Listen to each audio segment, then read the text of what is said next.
கர்த்தருக்காக ஊழியம் செய்கிற காரியங்களில், கர்த்தருக்கான சபை எடுப்பித்து கட்டுற காரியங்களில், கர்த்தருடைய ராஜ்யத்துக்கான காரியங்களை நம்ம செய்யும்போது இந்த உலக ராஜ்யம் அதற்கு எதிராக வரும் என்பதை நம்ம பார்க்குறோம்.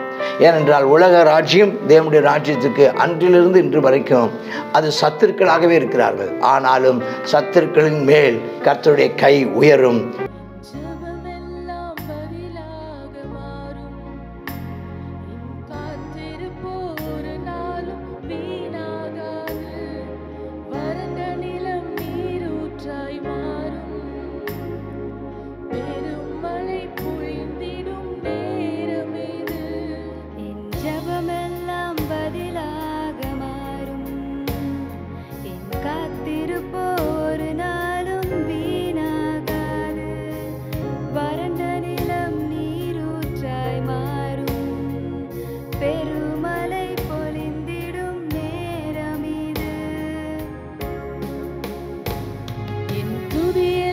ஜெயமாக மாறும், மாற்றங்களை உண்டாக்கும் மாறாதவர்.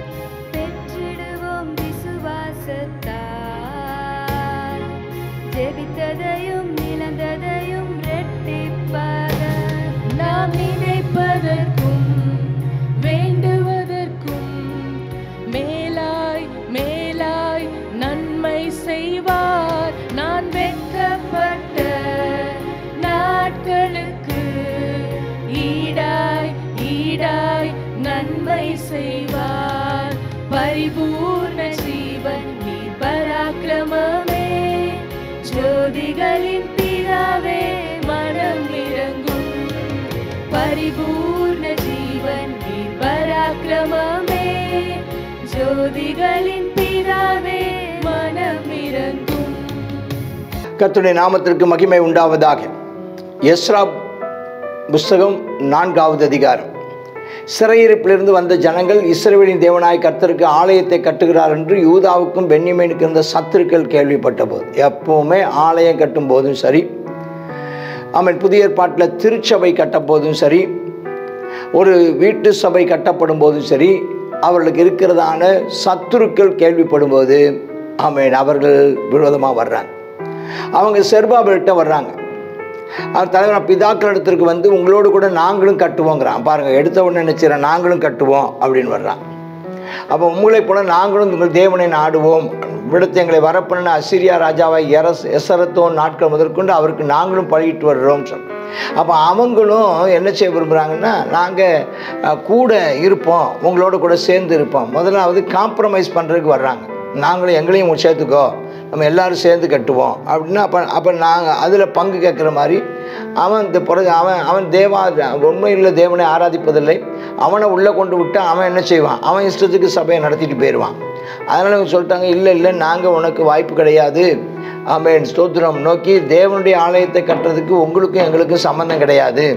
பெர்சியாவின் ராஜாவாகிய கோரேஸ் ராஜா எங்களுக்கு கட்டளையிட்டபடி நாங்களே இஸ்ரவேலின் தேவனாய் கர்த்தருக்கு அதை கட்டுவோம், உங்கள் உதவி தேவையில்லைன்ட்டாங்க.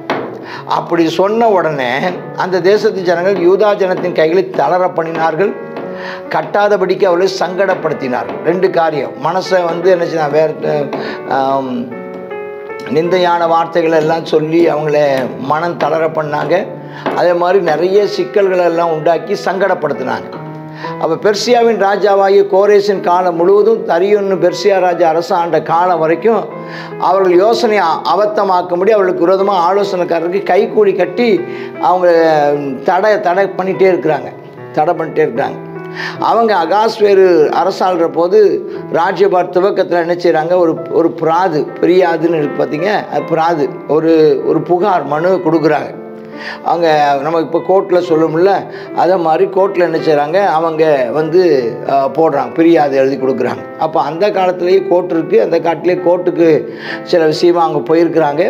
அப்படி அவங்க கோர்ட்டுக்கு போகும்போது ஒரு பிராது கொடுக்குறாங்க. இவங்களுக்காக வாதம் பிரதிவாதங்கிற மாதிரி அவங்க ஒரு பிராது கொடுக்குறாங்க. என்ன எழுதுகிறாங்க, அர்த்தசஷ்டாவின் நாட்கள்லையும் பிஸ்லாமின் மித்ரோத்தும் அபாயலும் மற்றும் உள்ள வகையராகவும் பெர்சியா ராஜாவான அர்த்தசஷ்டாவுக்கு ஒரு மனு எழுதுகிறாங்க. இந்த வகையரெல்லாம் சேர்ந்து ஒரு குரூப் ஆட்கள் சேர்ந்து ஒரு கடிதம் எழுதுகிறாங்க. அது சீரிய எழுத்துலையும் சீரிய பாஷையிலையும் எழுதியிருக்கிறாங்க. அப்போ ஆலோசனை தலைவனாகிய ரெகுமும் கணக்கனாகிய சிம்சாவும் எருசலேம் விரோதமாக அர்த்தசஷ்டான ராஜாவுக்கு எழுதின மனுவில் கையொப்பம் போட்டவங்க யாரெல்லாம் அதெல்லாம் இருக்குது பாருங்கள். யாரெல்லாம் கையெழுத்து போடணும் பாருங்கள். அதில் வந்து ரெகுமுன்னு ஒருத்தன், சிம்சாயின்னு ஒருத்தன், அவங்க வகையில் தீனாவின்னு ஒருத்தன், அபர்சாத்தியார்னு ஒருத்தன், அவங்க வழியில் இவங்கெல்லாம் என்ன செஞ்சுருக்காங்க, கையெழுத்து போட்டிருக்காங்க. இத்தனை பேர் கையெழுத்து போட்டு சபை கட்டக்கூடாது அப்படின்னு கோர்ட்டில் போய் கேஸ் போட்டாங்க. அப்போ அந்த அவங்க அர்த்தசஷ்டான் ராஜாவுக்கு அனுப்பின மனுவில் நகல் வந்து இவங்களுக்கு கொடுத்துருக்காங்க. இவங்களுக்கும் என்ன நகல் போயிருக்குன்னு இவங்களுக்கு நகல் வருது. அதில் என்ன எழுதியிருக்காங்கன்னா, நதிக்கு இப்புறத்து இருக்கிற அடியார் முதலானவர் அறிவிக்கிறது என்னவென்றால், உம்மிடத்தில் எங்களுக்கு வந்த யூதர், அங்கே இருந்து இங்கே யூதர்கள் வந்திருக்கிறாங்க, அவங்க கலகமும் பொல்லாப்புமான அந்த பட்டணத்துக்கு அஸ்திபாரங்களை போடுறாங்க, மதில்களை எழுப்பது என்பது ராஜாவுக்கு தெரியணும். இப்போது இந்த பட்டணம் கட்டப்பட்டு அலங்கங்கள்லாம் எடுப்பித்து தீர்ந்தால் அவங்க பகுதி தீர்வை ஆயம் ஒன்றும் கொடுக்க மாட்டாங்க. அதனால் ராஜாக்கள் வருமானத்துக்கு நஷ்டம் வரும் பாருங்க. அதனால் எப்படி எழுதணும்னு எழுதுறாங்க பாருங்கள். அந்த ஒவ்வொரு அந்த அந்த மனு அந்த காலத்துலேருந்து இந்த காலம் வரைக்கும் மனு எழுதுறதுக்குன்னே சில ஆட்கள் பறந்துருப்பாங்க. அவங்க எழுதுனா தான் கரெக்டாக இருக்கும். அவங்க பாருங்கள் ரொம்ப விவரமாக எழுதுறாங்க. எங்களுக்கு ஒன்றும் இதில் ஆட்சேபனை இல்லை, ராஜாவுக்கு என்ன செய்யும், இதனால் நஷ்டம் வரும். ஆமாம், இப்போது நாங்கள் ஏன் இதை எழுதுனோன்னா, அரண்மனை உப்பு நாங்கள் திங்கிறதுனால. ரொம்ப ஒரு நன்றி உள்ளவங்க மாதிரி ராஜாவுக்கு குறைவு வர பார்த்துருக்குறது எங்களுக்கு அடாத காரியம், ஆகையினால தெரியப்படுத்துகிறோம்.